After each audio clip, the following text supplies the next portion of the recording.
삼일정성과 뒷돈, 노잣돈에 대한 질문을 하신 분의 속마음의 의지는 나는 삼일정성도 별로 시키고 싶지 않고 노잣돈도 자꾸 달라고 하고 싶지 않고 그것은 제갓집에게 의미 없는 부담을 주는 것 같은 느낌이 들어서 이런 질문을 하신 것 같아요. 저 역시도 젊어서부터 그런 생각 하에 삼일정성도 잘 안 시켜봤고요. 굳이 노잣돈도 불필요하게 제갓집들에게 강요해가면서 어거지로 돈을 달라고 하는 적은 제가 가급적이면 안 하고 무당노를 해왔는데요. 때에 따라서는 뒷돈의 성격이 두 가지가 있어요. 이 노잣돈이라는 성격이 있어요. 노잣돈이라는 의미는 조상님들이 가시는 동안에 편안하게 여비해서 쓰시라는 의미인데 정말로는 그 조상님들이 여기서 돈을 놓는다고 해서 그 돈을 가져가지는 않잖아요. 다만 사람이 죽어서 장례 절차를 진행하다 보면은 거기에 따라서 수고하시는 분들이 많아요. 여러분들도 지금 영안실이나 장례시장에 가보면은 상주회 직원들이나 이런 분들이 염하고 스불하고 상식을 올리고 하는 데 있어서 안내를 다 해드린단 말이에요. 그때 상식 올리고 염을 하고 스불 할 때 가족들은 어쨌든 그 수고하시는 분들에 대한 고마움도 있고 보내는 분에 대한 정말 아쉬운 마음에 거기다 돈을 한 푼씩 올려놓는단 말이에요. 그것을 이제 우리가 말하는 일종의 노잣돈이라고 그러는데 무당들도 구슬하다 보면은 조상님네들이 와서 어느 경우는 노잣돈을 달라고 하시는 조상님들도 있고 우리 선생님들이 조상을 실어서 놀다가 노잣돈을 달라고 요구하는 경우도 있는데 이 정도 선에서는 어쩌면은 제갓집들도 상당히 긍정적으로 받아들이고 약소한 금액, 소소한 금액, 자기들이 그날 어떤 의식에 준비해 온 금액 정도 선에서는 정말로 기분 좋게들 노잣돈이라는 걸 써요. 근데 어느 경우 신장놀이, 대감놀이, 사슬을 세우면서 불사를 놀면서 어느 경우에는 창복거리 하면서 과도하게 뒷돈을 요구하는 경우들이 많아요. 그런 경우에는 제갓집들도 굉장히 불쾌하는 경우들이 많단 말이에요. 그것이 과거에 우리 문화 속에서 무당들이 구슬하면서 자기 흥에 겨워서 서로 앞다투어서 일종의 공연비 내는 것처럼 자기 신명 부리하면서 이렇게 한 푼씩 주는 것까지는 정말로 바람직하고 아름다운 문화인데 어느 경우는 선생님들이 구슬 진행하면서 이유 없이 그냥 핑계거리도 없이 그냥 돈 뜯어내는데 혈안이 돼 있으면은 정작 어려운 거는 이를 띤 당주가 어렵답니다. 당주가. 그 선생님들은 그러고 나서 몇 분 가지고 가면 그만인지 몰라도 그 뒷책임을 져야 되는 당주들이 굉장히 난감한 상황에 벌어져요. 거기에다가 또 삼일정성에 얼마를 내라, 돈을 내라 이런다면은 그거는 정말로 당주 입장에서는 막 쥐구멍에 들어가고 싶은 순간이 많단 말이에요. 그래서 가급적이면은 이 방송을 보시는 분들이 혹시 선생님이 계시다면은 그렇게 무리하게 삼일정성이나 뒷돈이나 노잣돈을 무리하게 요구하는 그런 행위는 좀 안 하시는 것이 앞으로 무당들이 이 제갓집들과의 관계에서 아름답고 편하게 살아가는 방법이 아닐까 이렇게 생각을 해보고요. 이 노잣돈이나 뒷돈이라는 것이 생기게 된 유래를 내가 말씀을 드리면은 우리나라는 지금 평양이라는 데가 있어요. 지금 우리가 가보지 못하는 보통 평양을 고구려의 수도라고 그래요. 고려시대 수도를 개성이라고 그래요. 개성은 지금 임진강 건너서 불과 차로 가면 20-30분도 안 걸리는 아주 짧은 거리에 있거든요. 그 다음에는 조선의 수도를 이제 한양, 지금은 서울이라고 하는 데가 조선시대의 수도 서울인데 고려가 망하고 이성계가 조선을 세우면서 이성계라는 사람이 무장이란 말이에요. 무장 칼제비란 말이에요. 칼제비 장군이란 말이에요. 이성계라는 분이 장군이었단 말이에요. 그런데 이성계를 도와서 조선을 건국한 사람들도 결국은 장군이었단 말이에요. 그 장군들이 조선 초기에는 실권을 잡고 있었단 말이에요. 실권을. 그런데 전 세계 역사적으로 장군들이 반란을 해서 나라를 세우고 나면은 그 다음에는 그 장군 중에 대장인 이성계도 마찬가지겠죠. 이성계도 더 이상은 주변에 장군들이 필요가 없어지는 거야. 조선시대에서는 태조 이성계, 태종 이방원으로 넘어오는 그 기간 동안에 장군들을 싸그리 조져버리는 거예요. 장군들을 다 힘을 없애버려. 그래서 정도전이나 이런 문신들을 내세워서 나라의 기틀을 잡아가려고 한단 말이에요. 장군이 강해져 봐야 또다시 어떤 놈이 칼을 들이대고 반란을 꾀할 수가 있기 때문에, 그래서 이 조선시대 이성계 이후에 이 무신들, 칼제비들은 점점 힘을 쇠퇴하게 만들면서 문관이라고 하죠. 문관. 글쟁이들을 등용하는 문화가 생겨요. 그런데 이 조선시대 초기에 개성에서 다 자리를 잡고 있던 이 귀족들이 이 당시에는 무신들이 다 권력을 잡았으니까, 무신들이 이 서울이라는 곳을, 한양이라는 곳에 도성을 잡아도 무신들은 고향이 가까운 이 서대문 쪽에 주로 기거를 하게 돼요. 서대문 쪽에. 그래서 조선시대 이 서대문 쪽에 기거하던 그 권력자들 이름하여 서반이라고 표현해요. 서반. 그런데 상대적으로 조선 초기에 힘이 없던 문관들은 이 서쪽에 있는 칼제비들하고 대화가 잘 안 통한단 말이야. 칼제비들은 지금이나 과거나 칼제비들은 조금 무식하단 말이야. 무식해. 칼제비들도 이순신 장군이나 권율 장군님들처럼 글도 많이 있고 육식한 분들이 많이 있지만, 특히 조선시대에 이성계 휘하에 있던 장수들은 저 동북면이라는 이쪽 함흥지방에서 변방을 지키던 장수들이라서 좀 무식해요. 무식해도 그래도 국가의 공신이고 나라를 세운 개국공신이란 말이야. 그런데 개국공신들이 자기 고향 가까운 이 서대문 근처에 자리를 잡게 돼요. 그래서 서반이라고 표현하고, 이 무신들하고 상대적으로 젊기도 하고, 신진사대부라고 그래. 그래서 신진사대부. 젊기도 하고 이제 막 권력을 잡기 시작해서 아직 권력 기반이 약한 사람들은, 야, 저 무식쟁이들하고 우리는 같은 동네 살기 싫어해서 동대문 쪽에 기거를 하게 돼요.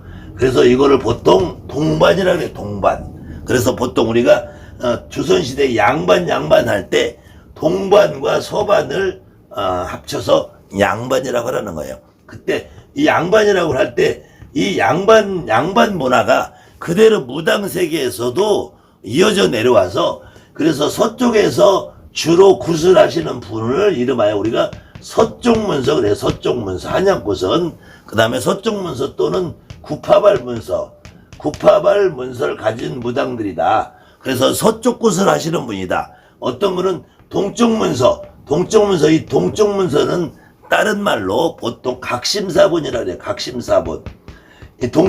이쪽 지금 동대문에서 왕십리로 답심리로 넘어가는 그 근처에 어디 각심사라는 유명한 절이 있었나 봐요. 그래서 동쪽문서를 쓰시는 선생님들을 각심사본을 가지고 문서를 하시는 동쪽문서를 가지고 동제서제 그런다. 여러분들이 판소리를 봐도 남원을기점으로 이 전주 쪽으로 오시는 분들은 서편제의 판소리를 하시고, 남원을 기점으로 저 함양 쪽으로 가시는 분들은 동편제의 판소리를 한다. 그래서 동편제, 서편제 하듯이 조선시대 양반사회에서도 이 무신들이 칼제비들이 주로 거주하던 서반의 문화가 있고, 이 양반 중에서도 글쟁이들이 주로 기거하던 동반의 문화가 있어요. 그런데 이 서반의 문화 중에서 이 칼제비들은 밤새도록 구슬에도 술을 먹고 음악을 틀고 춤을 추고 노래하는 거를 상당히 즐겨한단 말이야. 더군다나 이북군 문화가 내려온 것이 이제 뒤섞이다 보니까 개성꽃, 함흥꽃, 저 함경도꽃하고 개성꽃하고 섞이고, 무신들 칼제비들의 문화가 섞이다 보니까 이 당시에 이 서쪽굿은 지금도 여러분들이 굿을 하면은 통상 목돈을 받잖아요.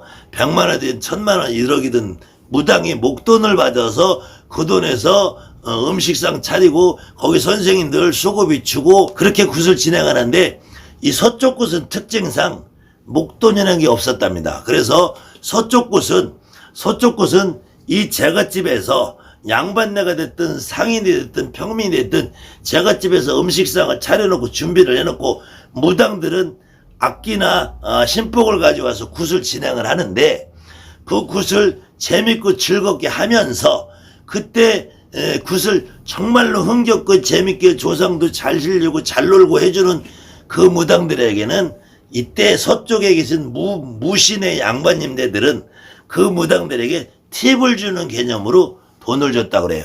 그래서 그 굿판을 정말 재밌고 즐겁고 흥겹게 이끌어 나가는 그런 기획을 출중한 선생님들은 갈 때 돈을 한 보따리 가져가고, 아직 기회가 출중하지 못하고 굿에 처음 참석한 애기무당, 애동무당들은 돈을 쥐꼬리만큼밖에 가져갈 수가 없는 구조가 돼 있었다는 거예요.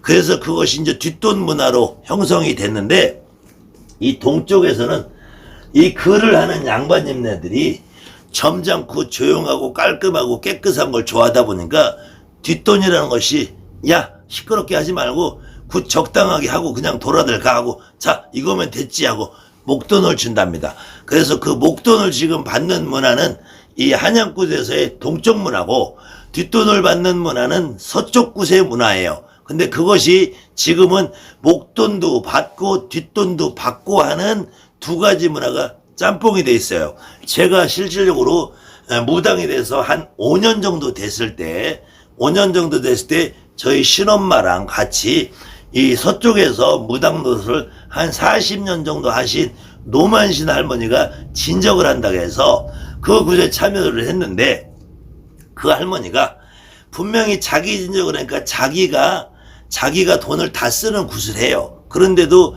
그 할머니가 거리마다 자기가 놀면서도 자기가 뒷돈을 자기가 받아 챙기면서, 또 선생님들이 한거리 놀고 대감놀이하고 통돼지 울머지고 마당을 뛰어다니고 하면은 그때마다 돈을 주더니, 그 돈을 장군동 앞에 매달아 놓은 자루에다가 다 모으더라고. 돈을 다 모으더니, 그 돈을 다 모으더니 굿이 끝나니까 그 돈을 가지고 이 선생님 한몫, 저 선생님 한몫, 이 선생님 한몫 하더니 자기가 자기 진적을 하는데도, 나도 오늘 굿하는데 나도 춤추고 놀았으니까 나도 한몫 줘.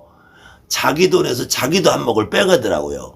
그래서 그 문화를 제가 그 당시 선생님들에게 물어보니까, 서쪽 굿의 문화는 원래 과거에서부터 목돈이라는 문화가 없이 그렇게 음식상을 제갓집이 차려놓고 선생님들 기량에 따라서 제갓집들에게 돈을 받아내고 뜯어내고 제갓집이 기분 좋아서 주는 팁 같은 의미로 그 돈을 모아서, 내가 한 거리를 맞을 때 내가 100만을 받든 10만을 받든 그러면 그건 내 몫이고, 어떤 무당은 뒷전이나 풀고 앞전이나 풀고 제대로 대신거리나 몸짓거리나 놓으면서 잘 못하면은 10,000원도 가져가고 50,000원도 가져가고, 그 와중에 돈을 많이 받아낸 선생님들이 그 애동들이나 같이 오신 분들에게 조금씩 나눠주는 문화가 있었다고 그래요.